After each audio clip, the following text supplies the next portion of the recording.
Yakisoba.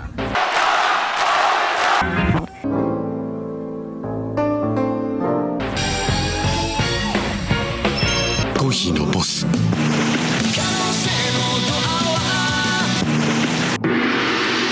の大会始め。 Dreamstar fighting Marigold's first major arc has concluded with a spectacle of a pay-per-view. Marigold Summer Destiny, with champions being crowned, stars being born, awesome in-ring work, anime filler episode plot lines. Like I'm serious. Also, a major dream match between two queens and the crowning of a world champion to set the stage for the next arc.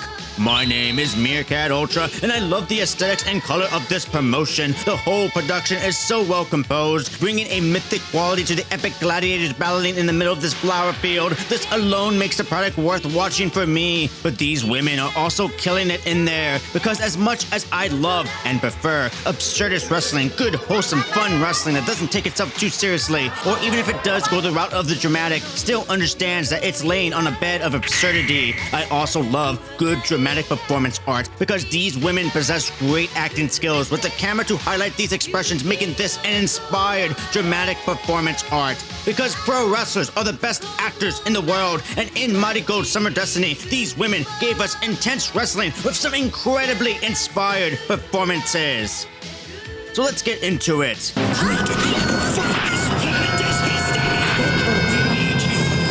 Who's ready for story time with Meerkat?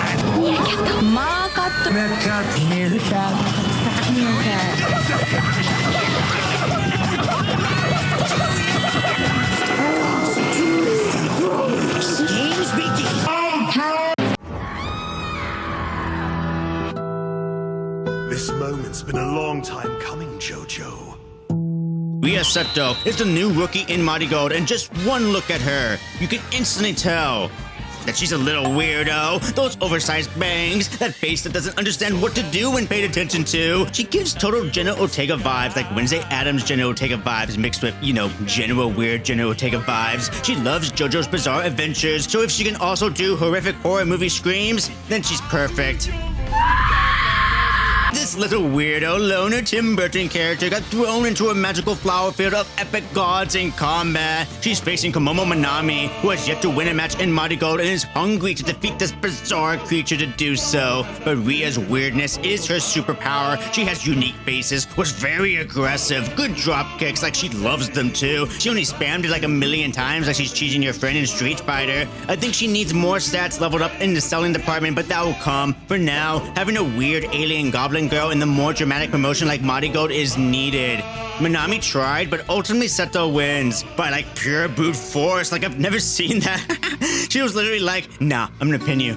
This is my finishing move. It's pinning you. You're pinned now. The French champagne has always been celebrated for its excellence. Next was Marigold's prodigy, Victoria Yuzuki. She, who was a bow build, and bow builds are tactical builds. Yuzuki is quite a good performer, so talented for such an early career. She is teaming with second-generation wrestler Kazuna Tanaka, the daughter of Minoru Tanaka and Yumi Fukawa. She made her debut last year, but is now in Marigold as Rossi is rounding up all the legacy children of past wrestlers to clone into his own Azumis. They're facing the Twin Towers, the undefeated Amethyst Butterfly, Kuki Amare, and Gochika. Oh, hi Gochika. I love the jacket, Gochika. Gochika, Gochika, go. Gochika, Gochika, go. Go, go, go, go. Chika Gota and Kuki are a familiar tag team readying themselves for their tag team title arc, the Twin Star Championships, and facing a rookie team. It seems like an easy enough conclusion to assume that the taller women will Giga Chad their way through their tiny opponents, but no, it was competitive. The ever-fun crowd-pleasing work of Gochika was magnificent as always. Kazuna showed lots of fire and rookie energy, and I thought this was Kuki's best performance of her career thus far. She showed lots of confidence, and her expressions were wonderful. It seemed like this would go the way of the Twin Towers, but surprisingly, this went the route of the Rashiagawa Special, the time limit draw. which actually builds the rivalry between Gochika and Yuzuki as neither has defeated each other still. Also makes Kazuna seem like a viable opponent and builds up legit competition in teams. I thought it was successful. And, oh, speaking of successful, it's the actress girls! The actress girls are in Marigold! Act is leading the gang, and they're gonna dance to a song by Princess Tenko. Oh, it's an anime, folks! This is our opening number, the anime intro, and the fighting! I love it! And oh, they're gonna perform the actress girls' main theme! Yes! Okay. The world is made a better place now, because everyone gets to hear the AWG theme! It's worth it! Oh!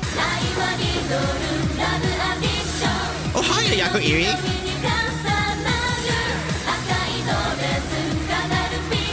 Oh, seeing Act in Marigold ring is quite surreal. Hope this leads to more appearances and conflict and not just having them there to dance. I want to see them fight, but I don't see a Sakumiya, Rossi. I knew it! Rossi fears a Sakumiya confirmed. A Sakumiya, nor the great Asako is happy about this.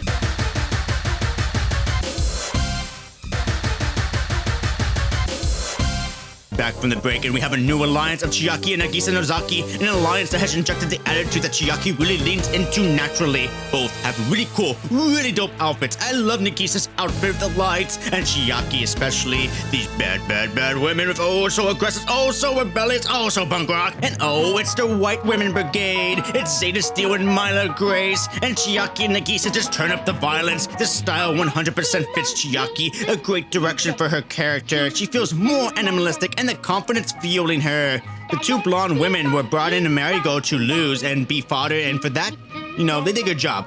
After watching these two numerous times in Marigold, they definitely have gotten better, and that's a statement on the quality of Joshi wrestling. I wouldn't go out of my way to watch their matches, but clearly they've gotten better. But it's still a mess, and Ozaki stops giving a shit. Oh, and the white Karens argue with each other. The Karen incident. Get your phone, throw it on TikTok, get moist critical to talk about the Karens, and then they lose. Next was my favorite match of the show for the inaugural Superfly Championship, the Superfly. Misa Matsui, the speed star, new blonde hair too, and these shots here. Majestic Misa versus Natsumi Showzuki. Oh, the big Showzuki, the dangerous hybrid veteran wrestler, and going in, it seemed like this title was 100% made for Misa Matsui. So of course she's not gonna win it.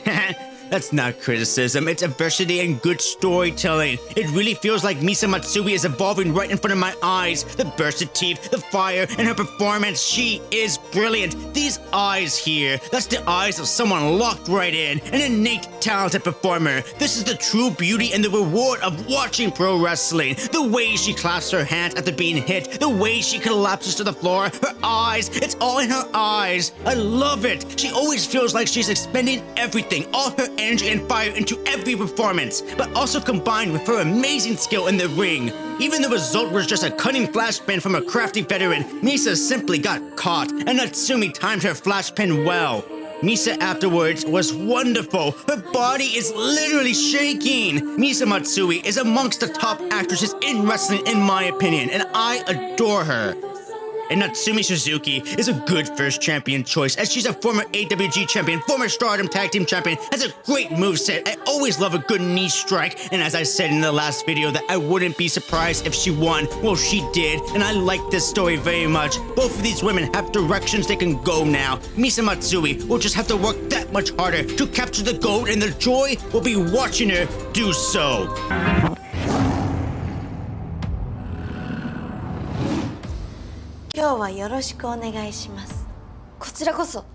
Next was a battle for a dojo. Dun dun dun! Yes, it's the anime filler episode. See, there is no Marigold dojo, and Nanae wants one, damn it. So she's gonna use pro wrestling to take one. Not really. The actual explanation is wholesome and nothing dramatic at all. That the high stakes don't really match, it's kind of funny. But it's also wrestling morality play perspective that I'm used to, You could take this plot and make an indie film out of it. That's how simple and cute it is. See, the ladies legend pro wrestling claim that the Marigold women don't claim the dojo. And Nanae like, no, we clean the dojo. And Inoue like, no you don't. Yes I do. No you don't. Yes I do. No you don't. And instead of just taking photos to prove that yes you do clean after yourselves, they're having a match for ownership for the dojo instead. It's an indie film plot between two gyms. One lost theirs and has to share with their rival gym, and two they fight over it. Insert comedy, insert wrestling, insert legends. Shinobi Kandori, Takako Inoue, and Nori from Sendai Girls versus Nanae Takahashi and her Passion Army tag team partner who's on the path to find victory. Now Ishikawa, now Ishikawa. And of course, bow down, people. Yes, we have Shinobu Kandori, who had a 5-star classic with Akira Hokoto and Bull Nakano. Yes, there's the Takako Inoue of 90s AJW. Yes, there's even Nanae in there, but don't you dare disrespect her ladyship and not bow down, you plebs. Bow down to her. She's the woman with the soul of ancient Greek muses that inspired the likes of Da Vinci in both art and editing software. The future final boss of all of wrestling. The Lady of the Ring, my Sakura. Oh, I just learned that Kandori is a politician in Japan. Oh, wrestling. Oh, you silly wrestling.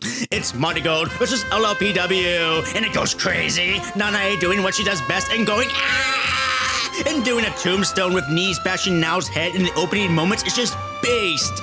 But watch out for royalty, folks. My Sakurai, with her dropkick of desolation, her fist of frenzy, guarded by the passion wells of Nanae going, with the triple chops of communion. Her ladyship will not be forsaken. Pay attention to her. Now worked her ass off in this match and showed so much heart in her fight, but Nori would just kill her, and unfortunately, Marigold didn't win the dojo after all. Oh, pobrecita now. She failed again. Now, Marigolds can still work out in the gym, but they have to make sure that it's clean. I'm telling you, just take pictures. Solves the whole issue. Anime filler. Slice of life.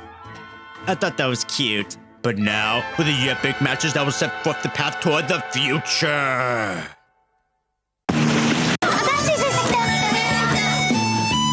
この惑星の子供たちと Sailor Moon now continues. We have Mirai entering in the most cinematic shot possible versus Miku Aono in the final match of a series of several draws. This feud is how you elevate a new star like Miku Aono. She has been killing it, and Mirai is absolutely the ace of this promotion right now in my opinion, and this was an epic match that completely solidifies Miku Aono as a star. Never once did she feel inferior to Mirai, but complete equals. I think they completely outdone themselves with this fourth encounter, starting quietly, testing each other, knowing that this will build into the very end, where they will finally unleash everything on each other, neither willing to give, but Miku Aono wanted it more, knocks out Mirai long enough to land the styles clash and a great victory. And immediately after, Miku has to take on a kaiju boss, Bozilla. It feels so unfair, and that's the beauty of this storytelling, because Miku Aono's climb to the top is at its absolute highest peak, and Bozilla is perfectly cast to be this roadblock. Like, look at what she immediately does. God damn, that's a drop kick. Bozilla is only 20 years old, and she's such a monster. Has such confidence, such believability, wasting no time to kill. Jesus, he's a German train. Miku giving amazing cinematic, dramatic performances with her dying eyes with every hit. The perfect babyface performance, and seemingly saved by fate itself, as she left the comfort of the actress girls to enter the infinite flower fields of Marigolds to go against this giant boss woman to become a champion. However, she has more experience over the inexperience of Bozilla, targeting the legs of the kaiju and then subverting Bozilla's expectations to surprise her with a quick flash pin that Bozilla wasn't prepared for, basically using her size against her. Size does indeed matter, Bozilla. Well done story to crown the pure white belt champion of Marigold. The brilliant future is the brilliant now. This is how you create a star. Miku Aono, white belt champion.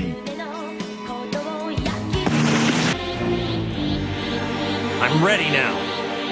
That's good to hear, Sir Kakarot. The table has been set. Now let us begin! Next was the Queen versus the Queen, a dream match, and one of those I cannot believe we're actually getting this match. Utami Hayashishita versus Iyo Sky, both out with masks from their Queen Quest days and looking super epic. Look at Utami here, majestically posing in this shot. and I haven't heard Iyo Sky's music in so long. I will not pretend to have watched Iyo Sky in Endeavorland over the past 3 years. I have not. I haven't seen a single bit of Damage Control or her title reign, but I will also not ignore that before I stopped, Iyo Sky was clearly one of the best in the world, and she's held that golden status ever since she was in Stardom way back in the day as Iyo Shirai. So when people tell me that Iyo Sky is still that woman, I tend to believe them. Seeing her against Utami Hayashishita is awesome. This match was a spectacle of 20 minutes that felt like 15. Iyo Sky's athletics is still awe-inspiring. Her expressions are flawless still, and the crowd responds to everything that she is doing. She is a god. Utami was basically wowed by her strength the entire time and had to find the strength in herself to even battle back, utilizing her power and strength to drain Sky. There was some huge spots to wow the crowd, like the moonsault outside, but you also got to see Iyo Sky do things that I'm pretty sure she doesn't do often, like this reverse poison Rana that nearly killed Utami, or taking this top rope German. Utami trying to kill the god of Joshi, but as Sir Gideon Ofnir in Elden Ring says, "A man cannot kill a god." But Utami will be like Eowyn in Lord of the Rings instead and be like, I am no man. and ignite a huge hijack bomb, but Iyo Sky would kick out still, because she is more than a god. She is Iyo Sky. Utami with this face here, so good, the shock, no one really kicks out of this move. Utami looked legitimately defeated. By the time she was hit with this knee, she was done, and she perfectly expressed this throughout. The power of Iyo was just too much for her. The tombstone kept Utami down for good, allowing for Iyo Sky's picture perfect over the moonsault, the best in this art form, for the victory. Great moment. Utami was brilliant. Iyo is a god. Of course, Iyo Sky was never losing, though. Of course she wasn't. But Utami will level up from this experience facing her dream opponent, and I loved her emotion after. And to Iyo Sky's credit, as soon as she was far from the ring as humanly possible, did she finally start collapsing, showing that Utami hurt her much, much more than she wanted to let on. That's a small detail that says so much more.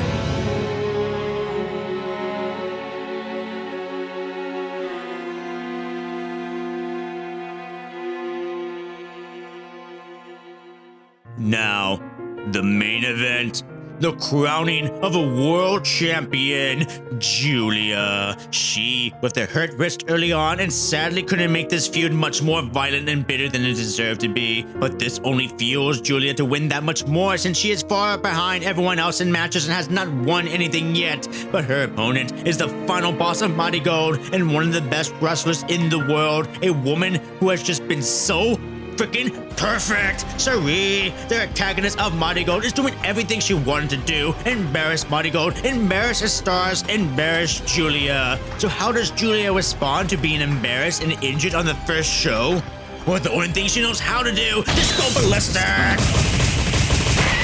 I understand this to be the major criticism for Giulia, how all of her major matches are exactly the same non-stop progression, but in my opinion, Giulia plays this role very well, so I have no problem with it. Sareee, once again, was the perfect antagonist, just so flawless in there, deciding to just say screw it, I'm gonna break your wrist again, and Giulia, with a metal plate in her wrist, be like, anime swing! It was epic, hard-hitting. She was determined to kill Sareee and hit one of the more devastating glorious drivers, but she kicks out of that, so she hit the Northern Lights bomb, but Sareee kicks out of that too. Sareee would also hit everything on Giulia, and Giulia kept kicking out as well. It's one of those major title match cliches you get when Sareee kicks out of one on a big move, so Giulia has to mirror that exact same spot to balance it out. I'm not a fan of that, but I understand why they do that. It builds up the intensity, the drama, and their fighting spirit up to limit break levels. Makes it seem like they're running on pure adrenaline, and after Giulia attempts to wrist clutch Northern Lights special finisher thing, Sareee says fuck off and torches the wrist until the ref realizes that Giulia is not going to ever tap out. She's going to let Sareee snap her wrist, re-injure herself, and then Hunter and Sean will be really mad and try to make Sareee into an anime magical girl again with bags of money.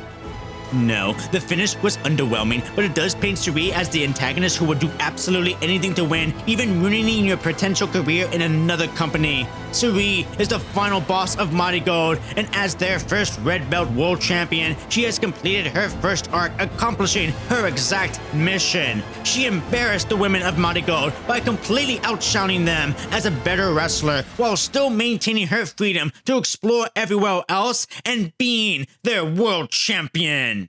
Sareee has won, which means anyone who wants to beat Sareee has to step up to God's level and be prepared to lose their career over it.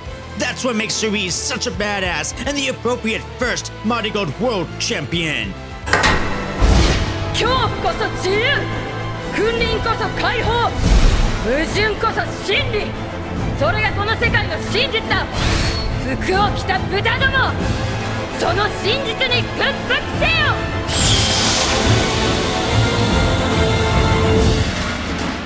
With their first arc over, Dreamstar fighting Marigold has set players with their own alliances in between good and chaotic evil. They crowned a new champion by creating a new star in Miku Aono. They set up their tag team division with a bulk of teams, told an anime filler story about a gym. They expressed the themes that just because you came from the high elite caliber of Joshi in Stardom doesn't mean you will have success in Marigold. And to put a giant pin on that point, Sareee, a freelance wrestler who produces her own shows, is already champion in other promotions, makes your official stop a match on your big superstar Giulia.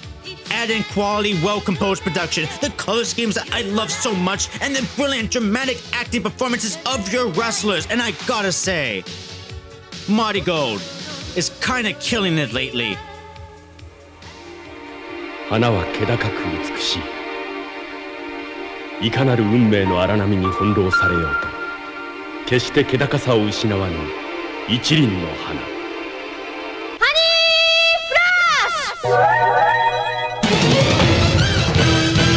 And thank you to all my Patreon sponsors. We do gotta give a little coping session to Giulia's sunglasses here. Giulia did lose the red belt match against Sareee, but you know what she did win?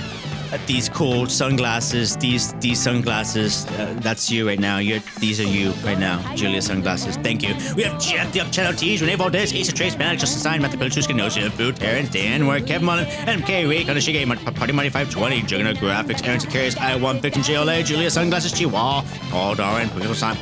All Darn, Pickle Simon, Scott Racer, Commentary, Underscore D, Little Choo Choo, Tony Davis, Jesse, The Outlaw, Dodge, Morningstar, Doggo Snake, Impossible, Aldo, Luciano, Eduardo, and Mindfully Ace.